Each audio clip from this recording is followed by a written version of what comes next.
কলকাতা হাইকোর্টে teaching experience 10 marks নিয়ে যে মামলা শুনানি ছিল, সাথে অন্যান্য যে মামলাগুলি ছিল, আজকে কিন্তু শুনানি হলো, অনেকক্ষণ শুনানি হয়েছে। আর নতুন করে এখানে কিন্তু এই 10 মার্কস নিয়ে কোনো সিদ্ধান্ত নেওয়া হচ্ছে না। এগুলো পুরোটাই কিন্তু এখন কিন্তু সুপ্রিম কোর্টের উপর নির্ভর করছে।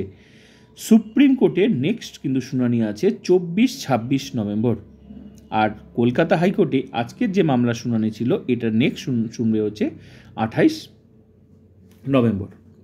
এবার বিষয় হলো, তাহলে এই টিচিং এক্সপিরিয়েন্স 10 মার্কস এগুলোর কি হবে, নিয়োগ কি হবে কি হবে না। একটা কথা বোঝার চেষ্টা করবে তোমরা, যে পরীক্ষাটা হলো সেটা কিন্তু পুরোটাই কিন্তু সুপ্রিম কোর্টের নির্দেশে হলো। সুপ্রিম কোর্টে অলরেডি এই যে 10 মার্কসের বিষয়টা না, অলরেডি সুপ্রিম কোর্টে কেস হয়েছিল, কলকাতা হাইকোর্টেও অনেক কেস হয়েছিল, এগুলো অলরেডি ঘুরে চলে এসেছে। মানে এই 10 মার্কসের বিষয়টা কিন্তু অলরেডি আগেই কিন্তু প্রতিষ্ঠা হয়ে গেছে যে 10 মার্কস দেওয়া হবে, সেই অনুযায়ী কিন্তু গ্যাজেটটা প্রকাশ হয়েছে।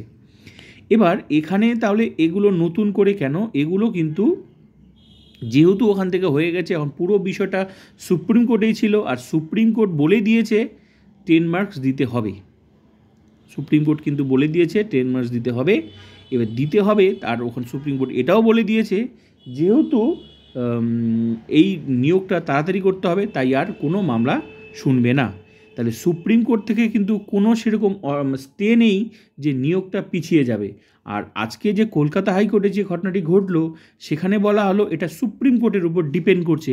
তাহলে তোমরা ভেবে দেখো, কলকাতা হাইকোর্ট থেকে বলছে সুপ্রিম কোর্টের উপর ডিপেন্ড করছে, আর সুপ্রিম কোর্ট বলে দিয়েছে যে এটা নিয়ে আর কোনো মামলা ওরকম শুনবে না, নিয়োগ হোক, এটা কিন্তু সুপ্রিম কোর্ট চায়। তাহলে তোমরাই এবার বুঝো যে সুপ্রিম কোর্ট থেকে কি কোনো স্টে আছে? কোনো স্টে নেই। সুপ্রিম কোর্ট তো চাচ্ছে নিয়োগটা হোক, আর কলকাতা হাইকোর্ট বলছে সুপ্রিম কোর্টের উপর নির্ভর করছে। তো সুপ্রিম কোর্ট থেকে তো নির্ভর বলতে সুপ্রিম কোর্ট তো চাচ্ছে নিয়োগটা হোক, তো ব্যাস, তাহলে মুদ্রা কথা কী দাঁড়ালো?